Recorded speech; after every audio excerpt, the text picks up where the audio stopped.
You're listening to the world's smartest podcast network. When I go to Sacramento, I will pump up Sacramento. Some say the news is fake.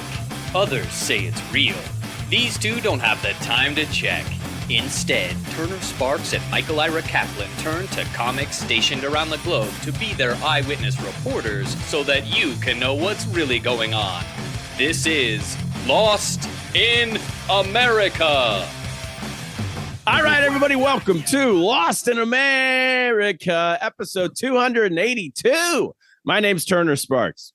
And I'm Mike Kaplan. You can find me at turnersparks.com. You can buy my album right now. It comes out September 30th, but get it now. Pre-order it now on iTunes, specifically iTunes, so I can go up the iTunes charts and debut at number one.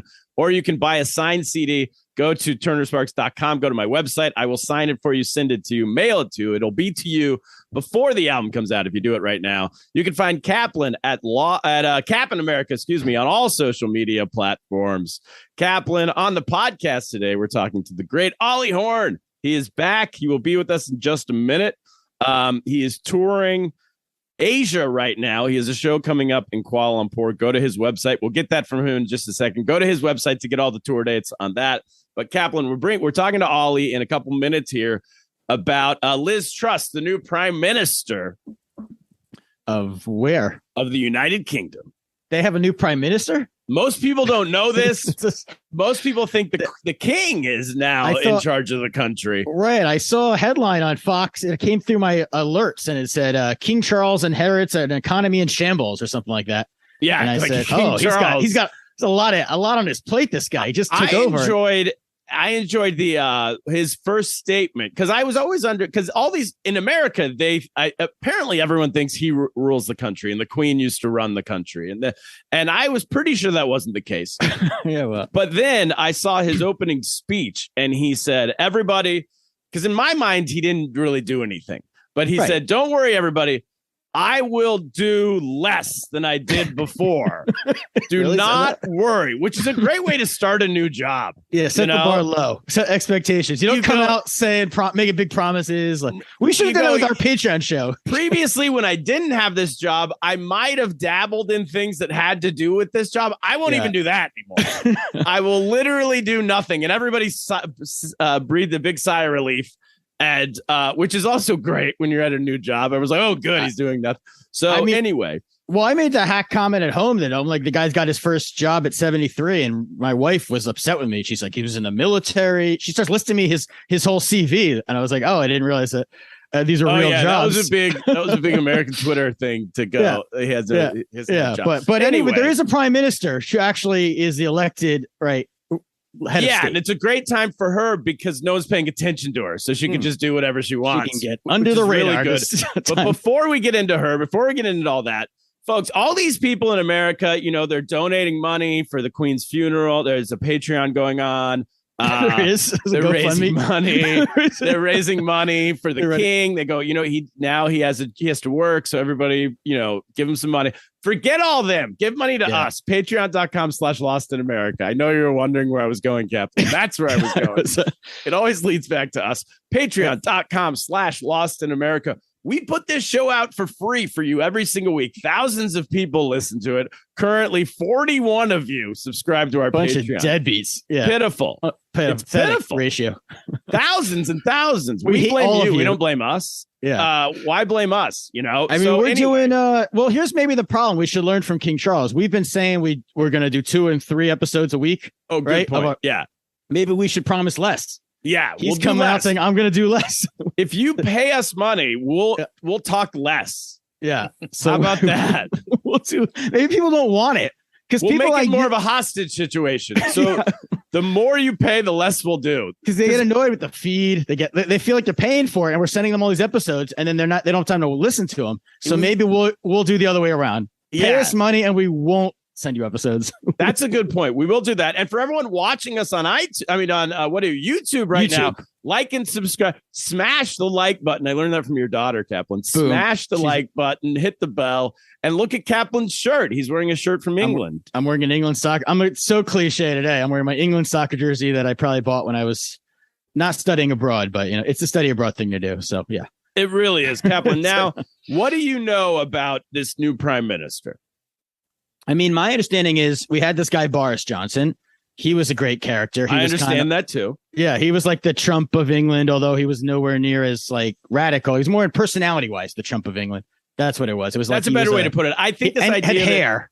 We just decided because we had a Trump, then everyone else had a Trump. We're like, he was a bit Trump of a buffoon, like Trump's a buffoon, but he wasn't. There was a lot of other, yeah. But he had a scandal. He had a couple scandals, and he's out of office. And now they just sort of selected. I don't really understand this. They didn't hold a big election. They don't have a vice president, and obviously it's a parliament. So they just sort of the party heads got together and they said, "Hey, how about this girl Liz? She seems like she needs a shot." Yeah, it was like how China elects their new president. It's within the party, only the party. The Conservative Party says we're in charge right now. I guess they don't have to have new elections. We'll find out in a second why that is. And they just said, "Hey, let's vote for her." And she's not very popular. I read that she's like, nobody likes her. The majority of the population believes she's going to be either a poor or terrible prime minister. Well, only a quarter of them think she'll be better than Boris Johnson, I read. So. Okay, but Myrna Sparks completely disagrees. My mother, because every time she speaks about the Queen, my mother goes, "She looks so nice. Oh, look at that. Oh, she's going to be great. She's going to be wonderful." So she's winning a lot of fans right now. Wait, she thinks the Liz Truss, not you said the Queen. No, anytime Liz Truss talks about the Queen.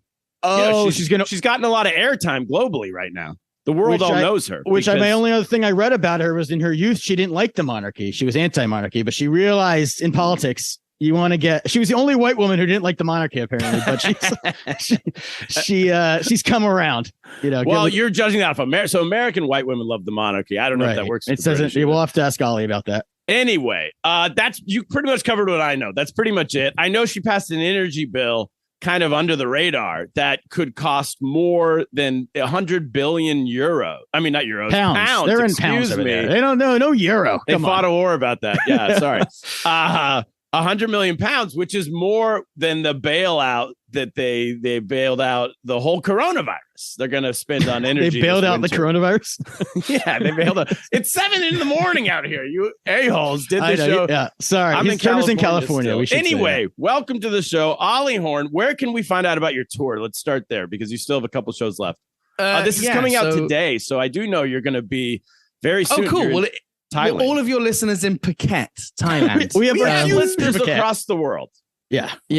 Well, all of those lot can see me do a show this Friday, and then I've got one more left, which is a secret show that's happening in Kuala Lumpur, Malaysia, on the 18th of September. Doesn't sound like much of a secret. Not telling you the location.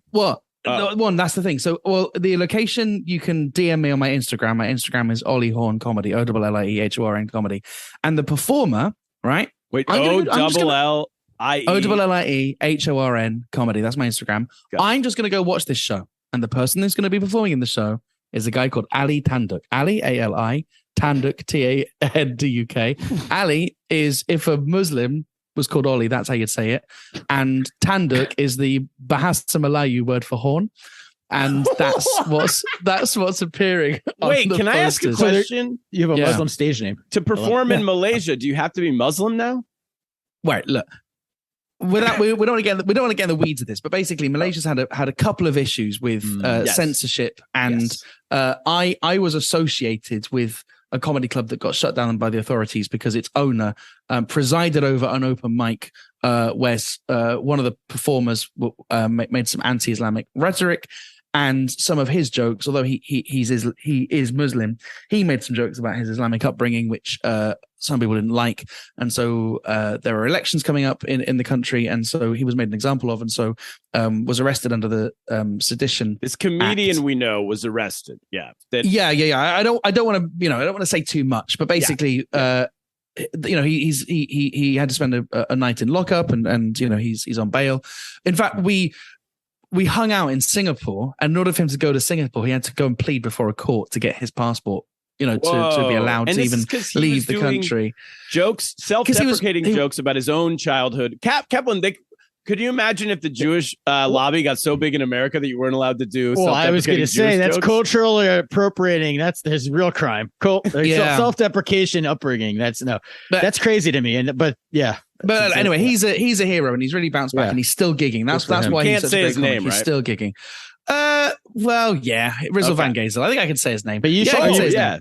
Well, no, I just wanted to say his name because I agree he's a hero, and it's terrible what's happening. Yeah, I don't really know what I can and can't say, and I don't want to get him in trouble. But I'm presuming that anyone that's listening to this podcast is a good guy or girl. Therefore, if you want to come and watch him do a show, we have a bunch of scumbags. But, really? Let him finish his plug, Kaplan. They don't pay you shit. I've heard that. We are charging for this show. If that's going to put most people off. So I'm doing a show where he's going to talk. He's going to do his material, which is him reflecting on the case, and I'm going to talk about the time that I kind of got stuck in Malaysia. Right. So the last time, I think it was the last time I did the show, or the time before, it was when I was stuck in Malaysia during the pandemic, and I wrote an Edinburgh show about kind of my time before and my time after, and that's the show which I'm now touring. And we'll get into Liz Truss in a second here, but you just casually said, I was stuck in Malaysia, so I wrote an Edinburgh show about that. Now, for our audience around the world, writing an Edinburgh show means writing a 1-hour stand-up comedy show. Yeah. How do you write 1 hour of comedy? Well, do you know what? If you read the shorter review of the show, he does quite astutely say, "Hang on a minute, this is like 20 minutes of a club set, and then 40 minutes." Yes, of course it is. Didn't have time to write it, did I? Okay, so it's 20 minutes of a stand-up set, and then what's the other 40 minutes? Kind of talking. No, it is. We do have this discipline in the UK that a lot of comics just write a new hour every year, and so I would say the show is like 15 or 20 minutes of routines that I was doing in Malaysia about Malaysia, then slightly changed for an audience. Sure. And you'd be surprised, right? Okay, well, let's get into the weeds. At the Edinburgh Fringe Festival, you have to do an hour show. Realistically, the show doesn't run an hour; it runs for about 54 minutes. Right, that's the kind of average runtime. Okay. You kind of pitch for 54 minutes because you try and have a 55-minute show to allow get in and get out. Typically, you will have some like really solid club stuff that you've been doing in the clubs, which will make up at least 10 minutes of the show. And the rest, you would be astonished how quickly material just happens if you're not forcing yourself to write in a clubby style. So if you're not punchline after punchline after punchline, but allowing the audience to be taken on a little journey, the way that you write it is you do work in progress shows. So I book a 45-minute slot at, say, the Brighton Fringe Festival or, a smaller club. And you walk up with notes and you just say to the audience, I'm going to muddle through this. And it feels like doing open mic for the first couple of times. If you remember that feeling. You're doing open mic, but you're on stage for 45 minutes. Exactly. And so by hook or by crook, you get laughs, and you'd be amazed how quickly, now, like the hour which I'm touring, I've got about an hour and 15 of material that I can now pick from to construct the show, and I'll pick and choose based on what the audience are feeling or, what kind of mood I'm in. So because you just left the Edinburgh Fringe Festival. So you just did an hour you did that 54-minute show every single night for 30 days. I did that. Well, actually, wow. So this is the funny thing. That's the show I did last year. I did that as soon as I came back from Malaysia. I did that show this year. So the Fringe just gone. So in August, I didn't do that hour show. I did 5 different shows every day. I was hosting shows and doing compilation shows and doing some work in progress shows. So some of the material that I wrote in Edinburgh, I've now kind of snuck into this touring version of the show I did in Edinburgh. The thing is, the point is there are no rules, right? Like, so if someone buys a ticket for the show, they can't complain that it's like materially different to a show that I did 2 years ago. It's insane. Oh. So you just do it. Yeah, you do whatever you want. I'm bringing back old bits I did like 5 years ago right now because I'm trying to write my new hour of stand-up. This is stand-up heavy in the first 15 minutes of this podcast, but that's okay. I'm trying to write a new hour of stand-up. My album comes out September 30th. I have 15 new minutes right now, but I'm going back to places that have seen me before, so I'm bringing back material from like 6 years ago and just punching it up. That's the thing. It's amazing, right? When you revisit old material, I'm doing a routine now on tour. I did this at Comedy Masala, which is a gig in Singapore. I did this routine in Comedy Masala, and I remembered doing that routine for the third ever time I think 7 or 8 years ago on that same stage, and obviously doing a fucking terrible version of it. And like that feeling of doing that, basically fundamentally the same routine, same final punchline. I remember it was Nick Milnes that gave me the final punchline, right? Who you know, doing that same routine, but now with like a skill set, and, and like it's so much better. The ability, it feels amazing. It feels absolutely amazing. It must be like a chef coming out of cookery school for like 3 years and having the same set of like 4 ingredients and really knowing what to do with it, rather than just like putting an egg in a microwave and sending a Facebook message to Umar saying thanks for the spot, I'll be better next time. Actually, right before we move on, I hosted a show at the Fringe this year, and there was an open spot. So for people that don't know, an open spot is you have a professional comedy club, but someone who's like progressing to paid work. They might do a 5-minute spot in the middle of the show or a 10-minute spot in the middle of the show, unpaid typically, or they get paid expenses with a view that the promoter can see them and maybe give them paid work in the future. And we had an open spot, and he was just awful. He kind of phoned it in, and he was just almost rude to the audience. Yeah. So then I forgot it. I mean, you just blacklist them, right? So I went back on stage after, and I just had to explain to the audience who were at what they thought was a professional show. And oh, by the way, that was our open spot act. I don't like saying that before they come on because it might prejudice their performance. But that was someone that we've got trying it out. Told the audience. Of course, I did. This guy sucks. Yeah, well, I mean, sorry about that. Was he still in the room when you said it? Of course he was. He had to hear it. Honestly, it's good coaching. You got to give him the truth. But the only way in which I could maintain credibility as a host was to go, well, these things happen. Just so you know, we have an open spot here. What that means is that, and then that's exactly the analogy I gave the audience. I was like, it's just like if you went to a really nice professional high-end restaurant and one of the diners said, let me into the kitchen, I'll have a go at making a souffle. And then not only were they rude while making the souffle, but also decided to serve that to a paying customer nonetheless. Oh my God. You're saying that in America? Was the guy, because I find that the ultimate bomb isn't when someone is just bad. When they're bad at comedy, the audience will feel sorry for them. It's when a bomb comes from when someone's bad and super arrogant and super confident. And that's when the audience hates He was them. acting as if he was above the gig, right? Yes. Because it's that's like, a true bomb. It was unpleasant. All right, so let's get into Liz Truss. Speaking of unpleasant, yeah. First of all, how did she get elected? Because we don't understand that. Yeah, who are the 20,000 people supposedly who voted? Or who are the people? All right, so you're familiar with the sorting hat? Who? The sorting hat. The sorting hat. You mean like everyone puts their name in a hat and it's like a raffle, out and that's who's the prime minister?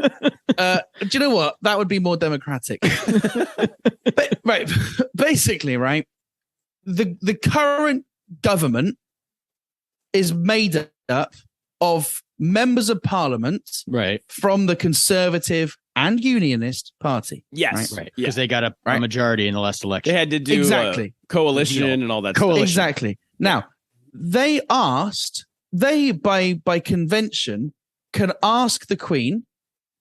Plot twist coming up, by the way. Spoiler. I'll tell anyone. Wait, don't tell me. I haven't watched the news. Yeah. I haven't got to that season of The Crown. I haven't turned on any channel on human Earth recently. Yeah. Just focus on you haven't gone to a McDonald's where the touchscreens have pictures of her face. Can I tell you this? The McDonald's in America, the McDonald's flag is at half mast right now. I'm serious. Ronald McDonald's playpen is closed. It is. There's some really batshit stuff. Did she ever eat at McDonald's? Why would McDonald's mast be at half mast? Of course she didn't. Right. So, the Queen. But I'll just leave a little marker there, right? Because we might have something to talk about. The Queen can ask a minister to form a government, right? And that minister is the Prime Minister. And what our system's supposed to be is it's like a cabinet government. So all the kind of important positions of states, like the Foreign Secretary, the Chancellor, education, all those people, right? They form a cabinet, and the cabinet is like the group of like, let's call them lead politicians, right? The people that, and the point is that they're supposed to kind of help set the agenda, and then they take it to Parliament to say, hey, What do you think of our fantastic ideas? And then generally speaking, the people in their party will go, yeah, brilliant, as I always thought. And then the people who are not in their party will be like, well, on balance, yes. And so that's how legislation gets passed, right? If you've got a majority, that's why typically you'll be asked to form a government, because you've got the confidence of the House. That is to say, like, the system, we need good governance, and good governance is generally getting shit done. How do you get shit done? It's you can form a good cabinet which can come up with good ideas, right? You've got a good executive which comes up with good ideas that can then take those ideas to the House, to the House of Parliament, and then they can hopefully vote yes. And if you've got the most MPs, then they're obviously going to vote yes because of the whip system. Now, how did Liz Truss get in? Well, the Tory party ran out of people. Basically, they've been in government for now 12 years, right? So basically, yes. Ever since I think it coincides with the year that I started uni, right? Your fault. Well, basically,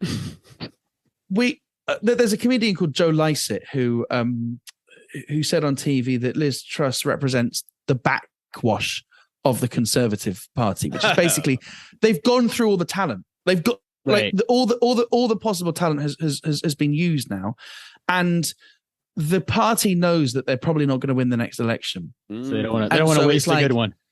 Well, the thing is that there aren't any good ones. And so technically, I mean, I'm not sure this is really the answer you're looking for. Technically, the way she gets elected is the party has to choose a leader of the party. And by convention, that leader is the person who is asked to form the government, right? So Boris Johnson was the leader of the Conservative and Unionist Party. Right. And by virtue of that convention, became prime minister because he could command the majority. So the people that can vote for the new prime minister when there is an incumbent party in government are only members of that party, right? And so what happens is there's first of all a shortlist, and that shortlist is made up. And this is the interesting thing. Each party has its own rules on who becomes leader, right? So the Labour Party has a very different system, quite famously quite a different system, because one of the reasons that Jeremy Corbyn became the leader of the Labour Party was because you could become a member of the Labour Party for just £10 by texting in, right? So that Wait, that created if I text a number, I can get 10 and send £10 somewhere. I become a member. Yeah, and that's the other thing, that there weren't any checks on foreign members either. It was all a bit of a mess. So I just can start voting. Yeah. Great election. So American Idol. It's like how you vote for American Idol. That's exactly it. So Liz Truss was one of five or six members of the Conservative Party who put herself forward, right? Then she had to get a signature from a certain number of MPs in the party. I can't do right? that. Yeah. Well, exactly. There's a lot of work. And I think once you've got like whatever the number was, 30 or 40, then there's like a list of 5 of them. And then within the party, within the MPs, they then choose 2 people. And that was her and our former Chancellor, Rishi Sunak. And then the members of the public who are members of the Conservative Party, which is basically, imagine like, they might as well have just held the ballot in golf clubs. That's basically yeah. Who are these members? Basically the Tory party in the UK. It's like, yeah. But that's the whitest room in the world. Yeah, that is the only people that really can vote. And so Liz Truss is remarkably unimaginative, and she's like, she's not Margaret Thatcher, is what you're saying. This is not the revolutionary kind of. Well, I mean, the only thing I'll say is Margaret Thatcher wasn't a revolutionary in her first week, right? It took her a while to make an impact. So maybe Liz Truss can pull it out of the bag. I don't think she will. I mean, everything I've listened to Liz Truss say makes me feel intelligent. And someone on Twitter described Liz Truss as whenever Liz Truss looks like she's thinking, her eyes look the same way as a pigeon would look at a Rubik's cube. and I think that sums it up perfectly. Like she doesn't, like she's basically a career politician, and she hasn't really got strength in her convictions, because as Michael mentioned earlier in the show, or I'm not sure if we were recording at that point, she was a Republican, and she spoke at a political event on how we should abolish the monarchy. And interestingly, that political event was for a different political party. That was for a Liberal Democrats event. And she switched from the Liberal Democrats to the Conservative Party. and she supported Boris Johnson, despite the fact that Boris Johnson was the most, I mean, I don't need to explain, right? The most scandal-ridden, kind of morally corrupt, sloppy, slovenly, really disrespecting the office of prime minister, right? He really did use the role for his own gain, and had a remark, like, for someone who claims to be educated and worldly and kind of part of the upper echelons of society. He treated the office with a complete lack of grace and decorum. She nevertheless supported him because it was politically expedient. She managed to get to foreign secretary, which is insane. Like, she shouldn't even be allowed a passport. She's that thick.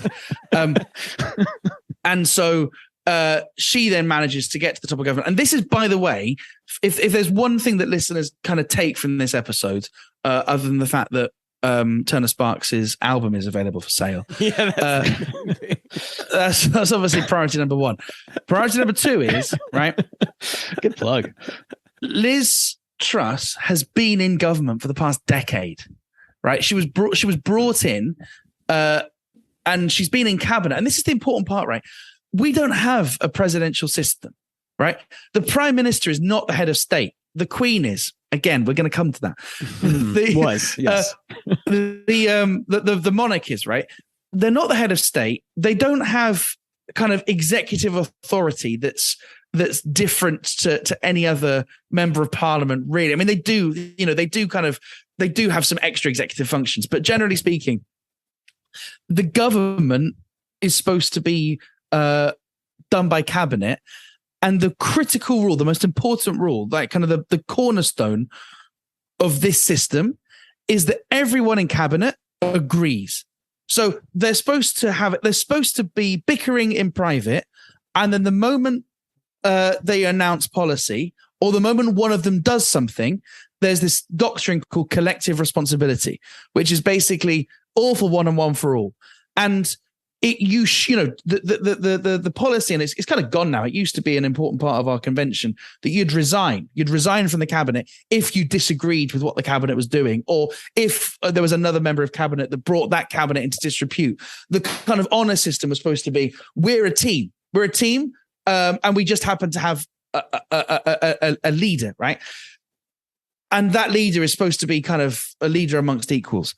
Liz Truss has been part of that team, a very senior part of that team for the past decade.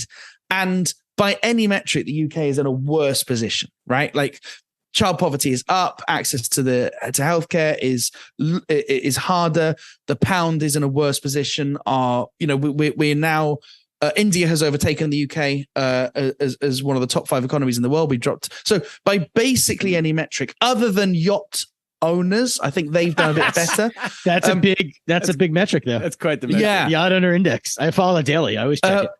But basically the UK has not, think about what some countries can do in a decade, right? Like, Tony, you've been to places like Mongolia, right? Think about what a country can do in a decade if they put their mind to it. What has Mongolia done in the past decade? I've never been to Mongolia.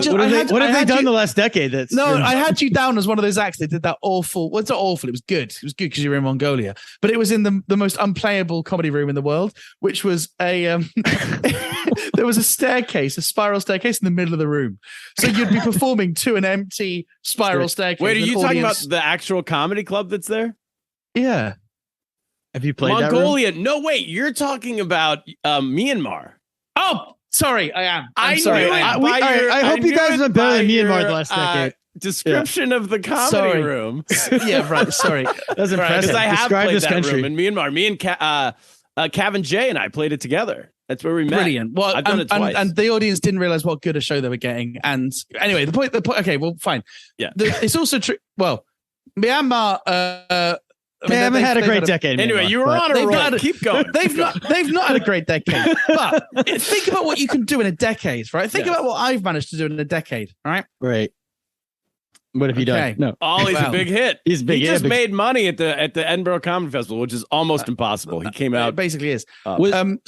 So, right, we've not done well as a country. We've not got any, there's been no big new infrastructure projects. There's been no, the main thing we've done is we've got Brexit done, which we keep saying that like it's an achievement, right? We got the deal. How's that going, by the way? Has it been a big hit?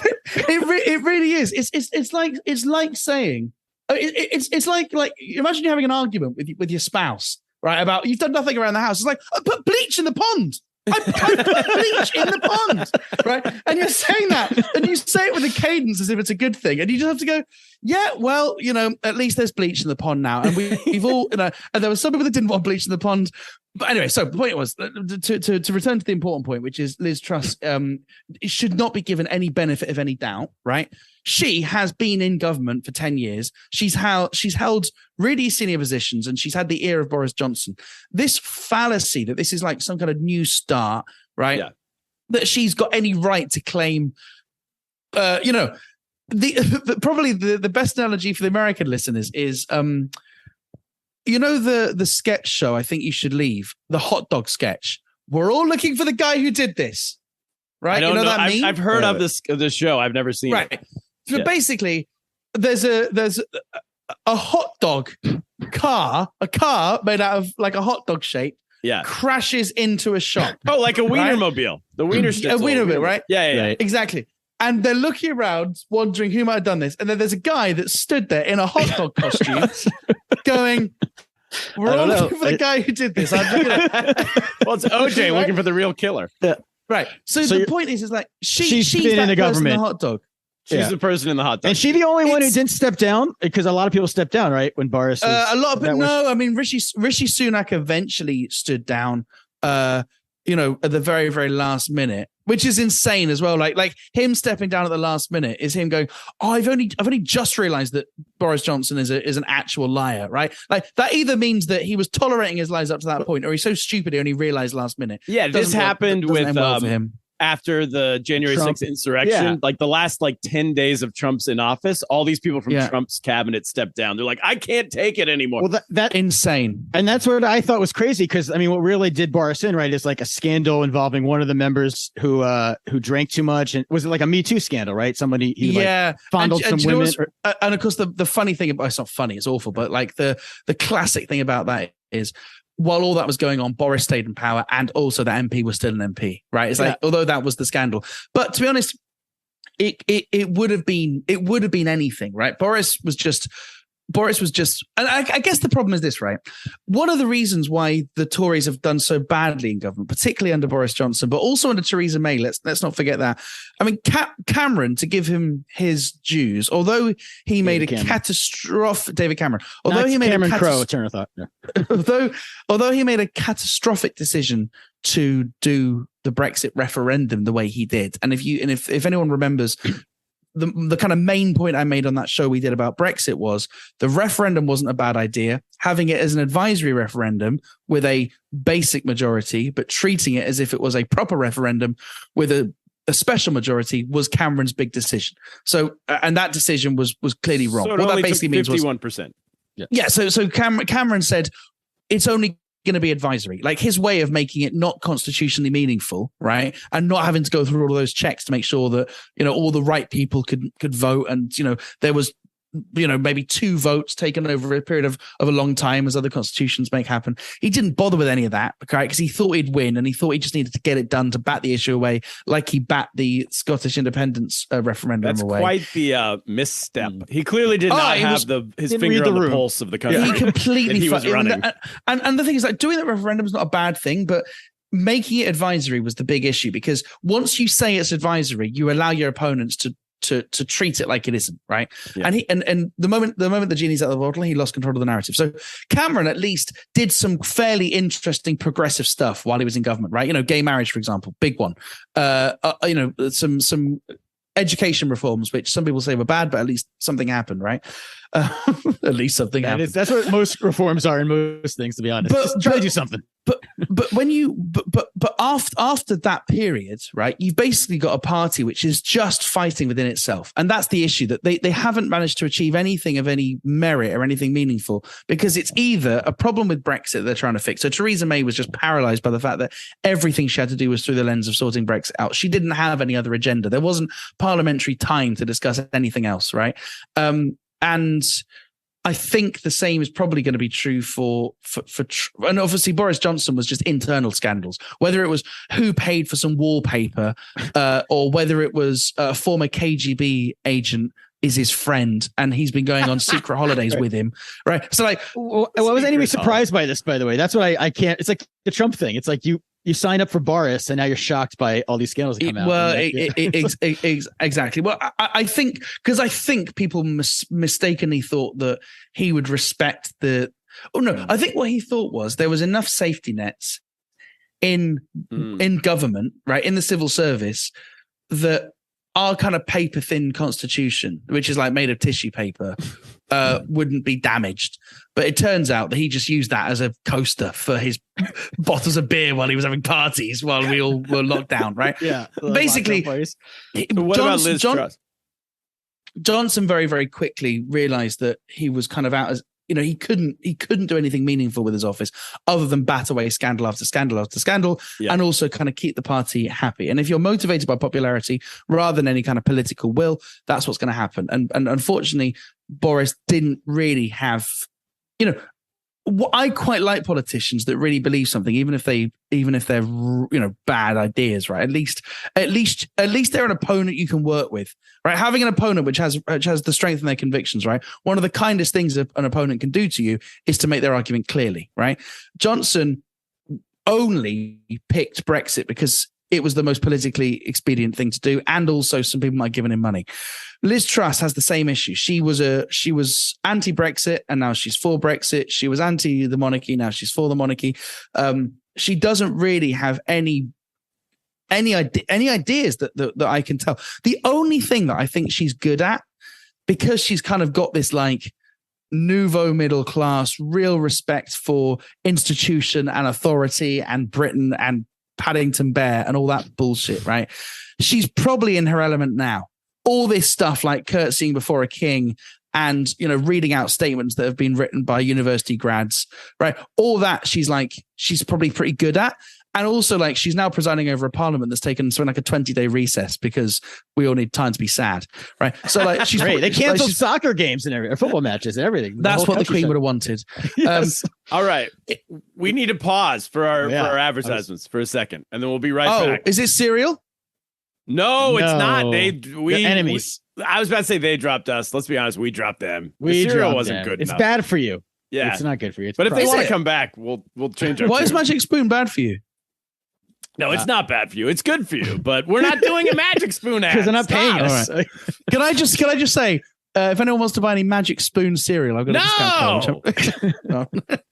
They're not paying us anything. We are part of the world's smartest podcast network. It is us. It is Ollie. If you ever start a podcast, I feel like you should get in on this network. You should definitely be our podcast. Yeah. Right up our alley. This is it is us, the Lost in America, of course. You're listening to it now. It is the Political Orphanage with Professor Andrew Heaton. He is not a professor, but he sounds like he is. He's a comedian. It's Political Orphanage. This is a show for people. If you're not on the left, you're not on the right, you don't have a party that you fit into perfectly, he will tell you what to think. Yeah, I know Andrew Heaton. He came to the Fringe. Yeah, of course. He's like dressed smarter than he should. Yeah, of course. He's got like patches on his jacket. He's dressed very nice, but his life's a mess. But he dresses great. Yes, he's a great guy. He's got a podcast on your network. He's one of our closest allies. He's over at Studio A over there. We're at Studio B right now, but he's one of the closest friends of the show we have. I liked him a lot. Also, my producer liked him because he was like polite in emails. He's very polite. He's great. One of the politest. He's one of our favorites. He's also a very popular podcaster here in the United States of America. And for a while, he lived out of a van. So people like that. But he would wear a 3-piece suit when he came out of that. He's in Estonia right now. I saw on Instagram wearing a 3-piece suit, singing karaoke. So he's touring all over Europe right now. He's really funny. He was really good. He did my panel show. Yeah. He's brilliant. So whenever I'm if anyone sees me perform in Texas, in the Midwest, anywhere, he tours with me. He's my opener. And we're actually splitting a bill in Fort Worth, Texas, coming up in November. Crap, I forget the date. But anyway, go to turnersparks.com. If you're in Fort Worth at Hyenas Comedy Club, anywhere near there, Andrew Heaton and I co-headlining. And Also, and Dr. Andrea Jones-Roy, she actually is a PhD. She Professor. has, and she's a stand-up comedian. She has the Majoring in Everything podcast, which I will be on this week promoting my new album. All right, that. You haven't got enough now, Turner folks, here. Yeah. A word from your local sponsor. All right, we're back. Thank you, non-cereal local sponsors. Yes, unless it was a cereal. Then thank you. Magic, Cereal Magic sponsor. Spoon went really hard in some specific geographies. Great. Thank you very much. All right, so so Liz Truss. Here's my question: how long does she have in office before there's another election? Yeah. That's a good question. It's a couple of years. She's got a while actually. Oh, okay. Yeah, but Johnson. I mean, that kind of, I think, right, explains some of Johnson's behavior. That he thought, well, I've got it now. I've got it in the bag. We can throw parties. We can do anything. Yeah, like I don't believe that Johnson had people around him that let him know that he needs the confidence of his own MPs, right? Like he's not king, like you're allowed to protest, unlike some people in the UK have been trying to do with bloody King. What's his name? King Charles. King Charles. That's right, King Charles. Wait, you forgot? Are you allowed to forget the king's name? I think they're yelling at his brother, aren't they? That old Jeff Epstein's friend. Yeah, the sweaty nonce. Well, actually, it's funny. It's funny that we mentioned Andrew before the break. So Andrew was on a panel show that I host. It's called Not My Audience. Wait, Andrew Heaton. Andrew Not Heaton. Andrew. I'm Prince Andrew. Prince Andrew. Okay, which one's the pedophile? Well, they both are, but one is. I know that Andrew one of them Heaton lives is in not a pedophile. I know that one of them lives in a van. That's a clue, right? Yes, he lives in a van. He's just an honest, hardworking American who happens to live in a van. Yes, and he's always got And candy. give out candy to kids. No, but the reason I mentioned it is this panel show, Not My Audience. Find out more at notmyaudience.com.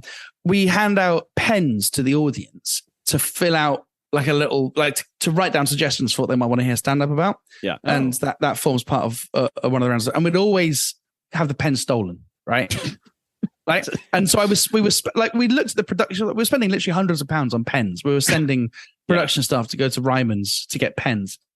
And so I ordered 1,000 pens of our own. And I was like, what can I do to make these pens unstealable? Right? Like, do we use pencils? Do we attach them on chains?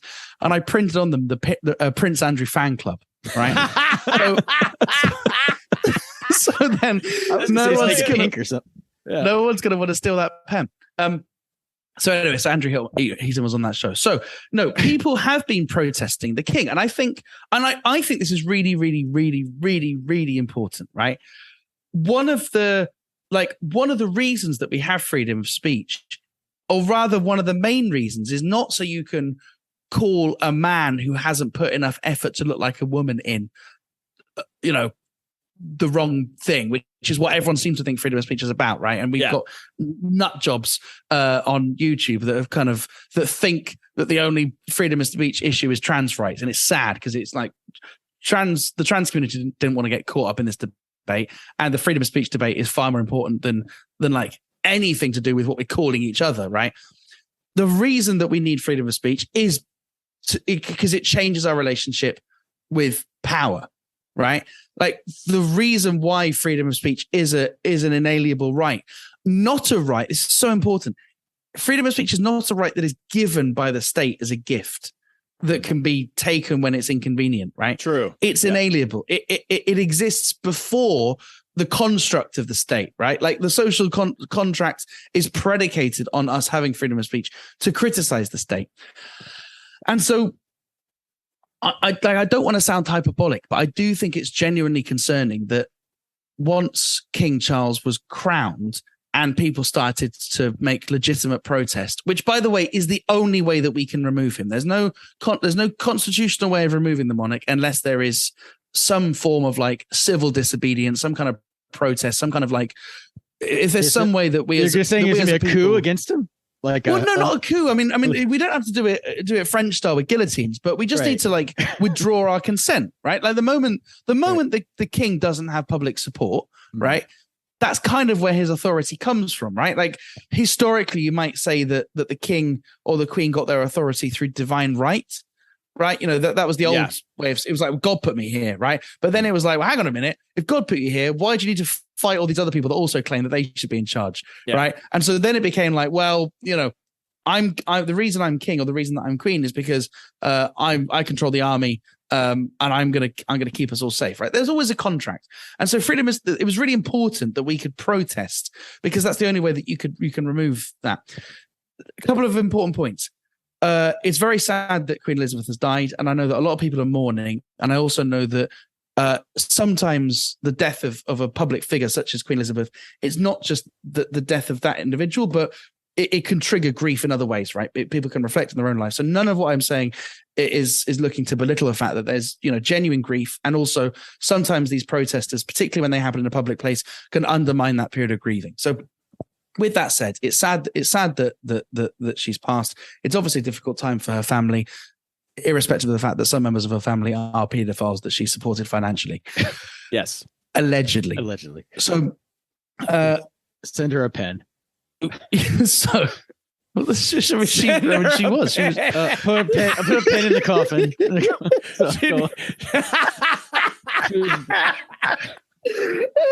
He's the only one who'd want the pen. Oh God, that's so funny. Well, King Charles would want a pen. Have you seen that video of him signing the struggling? I love the getting it wrong. That he's a prick. He's got one job. In fact, no, King Charles has two jobs, right? Signing things and waving. One, he's got some kind of kidney problem, presumably because of alcohol, that he's got like really bulbous hands. He's got sausage fingers. I've seen it. Yeah. Look at pictures of his hands. So it's like he can't wave without people going, sorry, can you stop waving? And then like he's the only member of the royal family where you don't want to say hands where I can see them, please.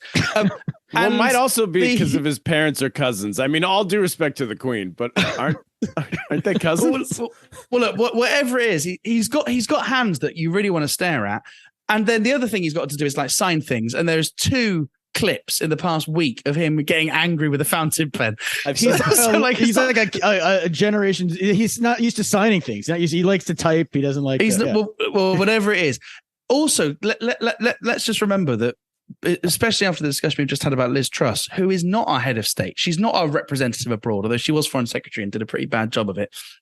The head of state is a really important job, right? Like it's really important for diplomacy. It's really important for like a sense of public focus. There's a reason why we support the institution of a head of state. And so it's important to have one in some capacity, right? France has a president and a prime minister. You have an elected, who's yours? Ronald McDonald or something, isn't it? Kim Kardashian. I don't know. Who's our royal Kardashian? Yeah. But the point is, like, there's a reason why we have a head of state, because we need some kind of like public myth, right? And they represent it. So he has got an important job, but this is absolutely the moment now. Queen Elizabeth has passed to say, well, we might have liked her, but do we like the institution, right? And there are some people that have legitimate concerns about the institution. Some of them are about money, some of them are about legitimacy, some of them are just about the fact that it's just an old-fashioned way of doing things that doesn't represent. Some of the people I heard were racist.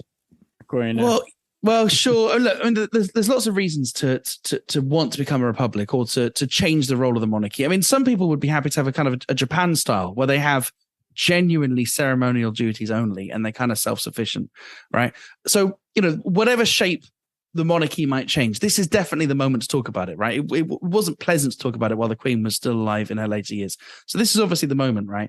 But there have been people with signs saying "Not my king," and they've been arrested. In fact, someone was arrested for holding a blank piece of paper.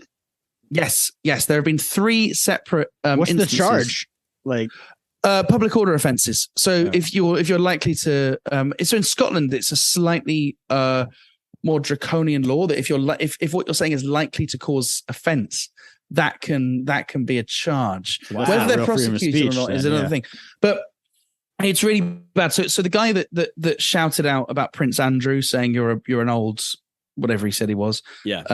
Dirty old man or something like that. That guy got arrested. And also the police officer that arrested him watched someone assault him. As he was being pulled out of the crowd, some guy was like, pushing him. And then, people have been protesting the king, not my king, and they've been arrested for that too. Now, look, there's an argument to say be respectful of the mourners, whatever. Yeah, but his mother did just pass away. but King Charles.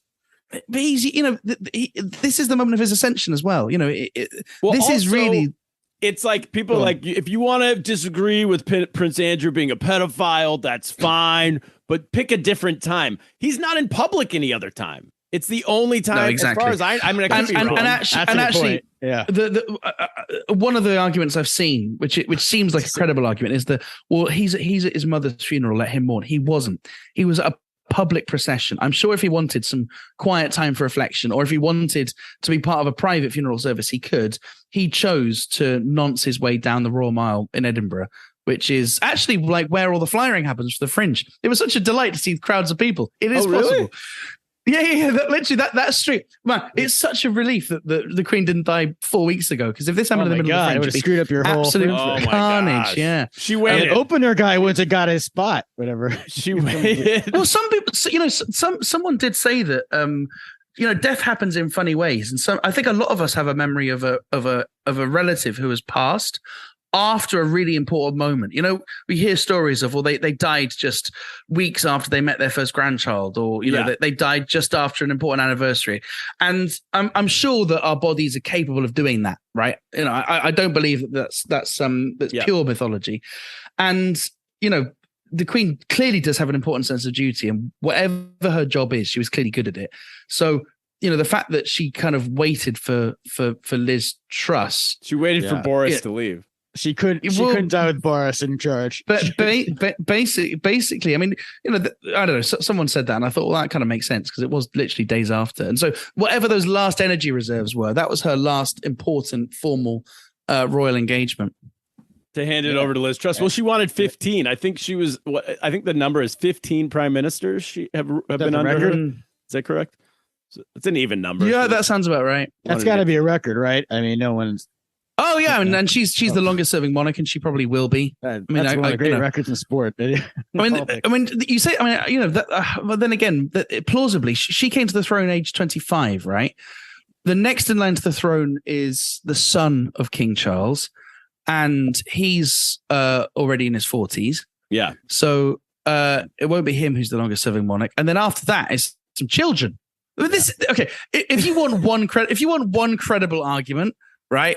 About why, if we think that the head of state is an important job, we shouldn't have a shortlist, which is currently, if King Charles dies, it's a former helicopter pilot, then after that, a child, after that, an even younger child, then after that, a podcaster. After that, an American.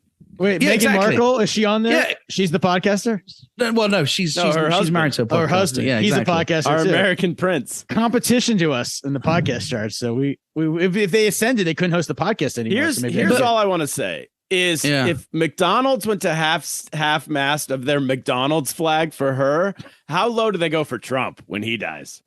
Because he actually ate McDonald's. He's an actual customer. Well, I must say, although I wasn't in the country for this, and I like it when big moments like this happen when I'm on tour, because I think I would have gone mad watching it unfold in the UK. You just said something, the wrong thing to people. Well, and also I generally I'm kind of like suspicious of how quickly mythology is created. So there seems to be this nexus now between Paddington Bear and the Queen, because I was wondering where the Paddington Bear thing what was. do we talk about Paddington Bear? Well, basically, I don't really know why. She was in some sketch with Paddington Bear, or at least Paddington Bear doesn't exist, right? Cartoon?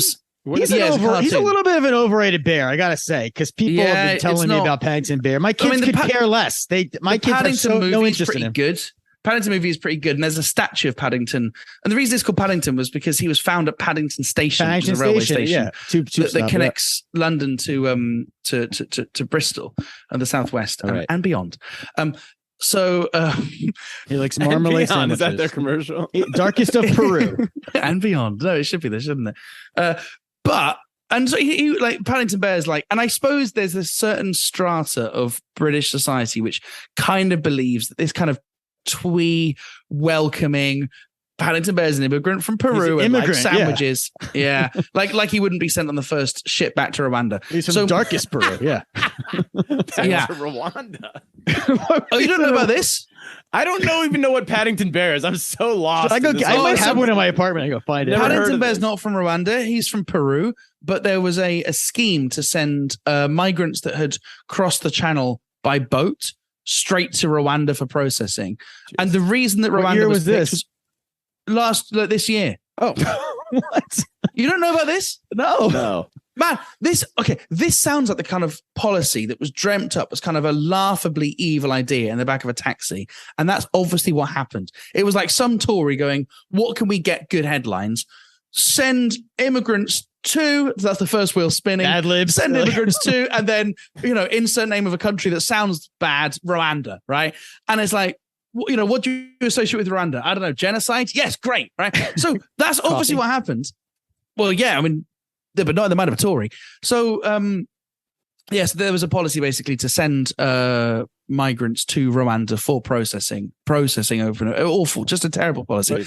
Anyway, Paddington Bear, the point is, she's now linked. Oh, we were talking about, I'm glad that I'm not in the UK because this mythology has happened in real time, that now people are leaving marmalade sandwiches outside Buckingham Palace because that was Paddington Bear's sandwich of choice. So she liked him? I don't understand. Or she just did it. No, she was in one sketch. Oh, for something. She did one. She got her acting credit. She gets her. Yeah, and it was like for a jubilee credit. Or something, right?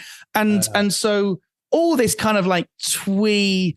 I kind of think that there's some people which have gone pretty mean about the Queen. They've kind of gone, well, she presided over Britain when it was still an empire, and she's got blood on her hands because of what happened under her name in Ireland, because of what happened in her name in certain parts of Africa. And it's kind of true that 10, 15 years into her reign, there were still atrocities being carried out by members of Her Majesty's armed forces. Is she responsible for for like all the atrocities committed under her name? Well, probably not. What could she actually have done about it?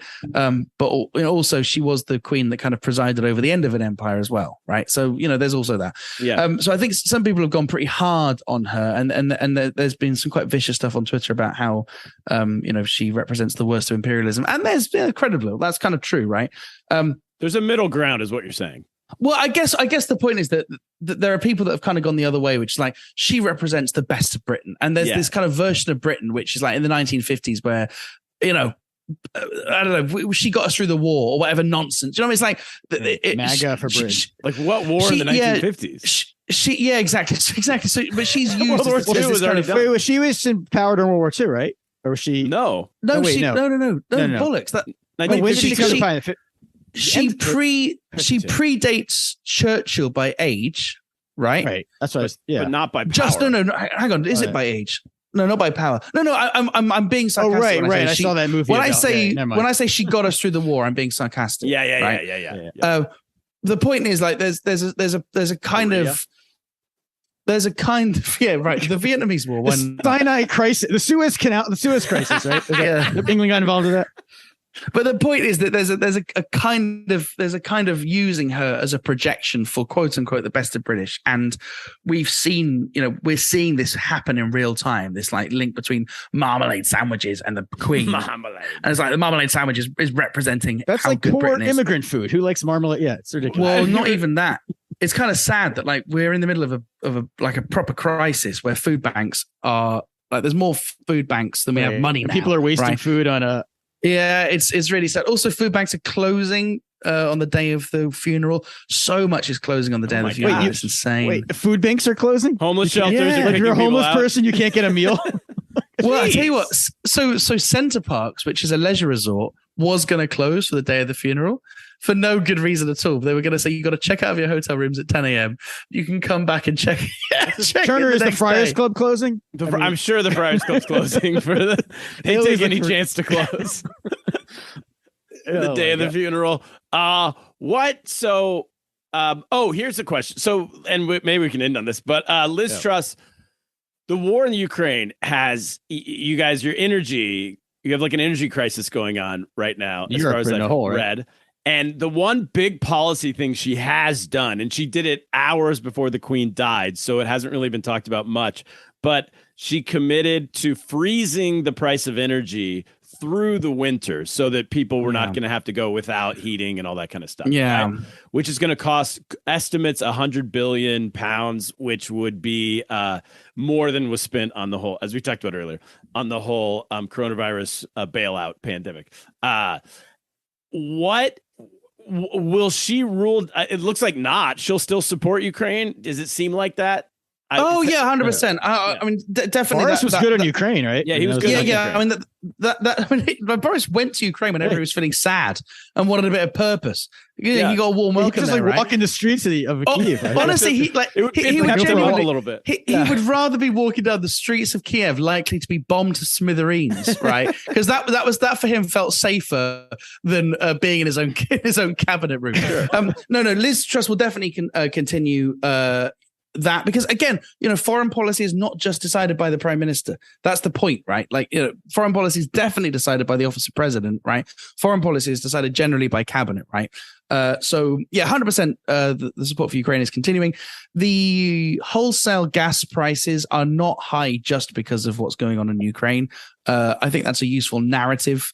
Yeah. But it seems to not be true. She hasn't frozen prices, right? What she's done is she's basically said, whatever the energy companies are going to be charging, right, the government will pay the rest after a certain cap of £2,500. Yeah. Now, we had something called an energy price cap, which is basically we've got a whole bunch of energy companies who weren't allowed to charge more than a certain percentage above the wholesale gas price. They weren't allowed to charge customers a certain amount of money, and that price cap was renewed every 6 months, right? The point being that it was protecting consumers. Then what was going to happen? Then what happened was that price cap was changed. It kept getting higher in order to not let the energy companies go bust, because some energy companies did go bust. What Liz Truss has done is kicked a tin can down an alley. Like nothing has actually been achieved by this because she's got no control over the wholesale gas market, and she's taking a bit of a bet that prices aren't going to go even higher. Right? This is only 100 billion now, right? Yeah. This is at the time when energy companies are still making profit, remember, right? And so, look, the most radical thing she could have done would be to nationalize the energy companies, for the state to buy the energy companies and say, fine, we're buying you. If you're going to make profit, at least of her, I don't believe. No, that's not what Thatcher would do. So that's obviously not an option to her. Even though I think it's probably a good idea. There isn't an easy solution because, what really should have happened was, there's that like Chinese proverb, the best time to plant a tree is 10 years ago. The second best time is now. Yeah. We should have opened nuclear power stations 10 years ago. We should have properly invested in renewables 10 years ago because the Tory government has been in power all this time. That 12 years is long enough to have basically any meaningful ownership of our own energy. Don't forget, the reason why the gas wholesale prices are important is because sometimes that gas is used to generate electricity, and we're not generating electricity using other means. So we've got an issue with the gas wholesale price, which is affecting everything else. And Putin is, but you said Russia, he is like cutting off how much he's giving to Europe, right? I mean, that's why. Like he's like Germany and other countries. Obviously, yeah. I mean, clearly, it's affecting the markets. There's no doubt about it, right? But it's cut off, yeah. But globally, there's still enough energy to go round, right? It's just that it's like it's a geographic problem because gas does have to be sent through a pipe. Liz Truss has done something, right, which is obviously better than doing nothing. But this, a major criticism of this policy is that it affects everyone equally. So the richest in the society who don't need the price cap are benefiting from it too. But crucially, the energy companies can still make profits, right? And so it's like the government is basically subsidizing those energy companies' profits. And ultimately, we're still all paying for it. Which means tax dollars are subsidizing. Yeah, exactly. The government means you. And of course, the issue is that we've now got a weaker pound anyway, right? Yeah. And that's only going to get worse. So it's going to be even more expensive to import energy in the future. Look, I actually think now is the right time for Liz Truss to become prime minister because she's so devoid of kind of any credible political ambition like it's better that she's just like managing a series of crises until the party comes to its inevitable demise. The current Tory party is made up of two factions which are irresolvable in their tensions, right? The pro and the anti-Brexit party.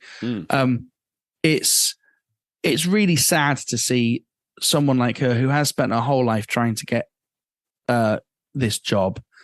But like, it's better that she's got this now, because at least narratively, her legacy is going to be, well, she inherited Boris Johnson's premiership and the, war and all, the energy crisis and whatever else. That's probably the kindest thing I could say about her. Yeah, but I mean, she's all she can offer, right, is the Tory party manifesto that they presented at the last election. She can't actually offer anything new, right? She constitutionally, she can't go on a bender. No. She inherits the playbook. They say you can't make chicken salad out of chicken shit. That's what they say in Texas. Is that what they say? Is that a saying out west where you are? So you're saying in 2 years there'll be an election. We'll see how she did. We'll check back in. We'll see if Corbynism, or is the Labour Party going to have come to its senses and have a good alternative in 2 years? Well, the Labour Party. I mean, this is a whole other podcast, isn't it? Yeah, that'll be another podcast. Yeah. We'll do that next time. We've got Keir Starmer, who is unlikely to be able to win an election. So more Tories. Yeah, it's hard to know. All right. Well, I think that's it. I think Ollie's run out of steam. He's running out of gas. He got very sad. I watched his energy Just to be change. clear, it is like 11:30 at night. Ollie's and I'm also got to like go to quite bed, drunk. everybody. You've done some fantastic blowharding today. This has been a great episode. True tour de force. I think the next time I do this, I should get even more sloshed. I'm only 3 cans in. Yeah, for our audio listeners, you've been chugging. I was going to ask what you were drinking earlier. I forgot. But what is that? This is mad. I'm never buying this ever again. This is Home Garden. So far, so good. Botanic. All right, you've piqued my interest. Lemongrass and citrus zest. Because beer. a lot of Thai food has lemongrass in, right, which I really like. And this is absolutely awful, but I just don't want to waste it. Wow. Ollie, I'm going to do this to you, and this is a personal promise. I'm going to get you on Andrew Heaton's wildly successful political orphanage podcast. We're going to do that. Yeah, I'd love that. And I'll get sloshed for it. That'll be great. All right, that is the show, everybody. Ollie Horn touring Asia right now. Buy him a beer that's not made out of wheatgrass. Go drink a Singha. Get him a Singha. That's a good Thai beer.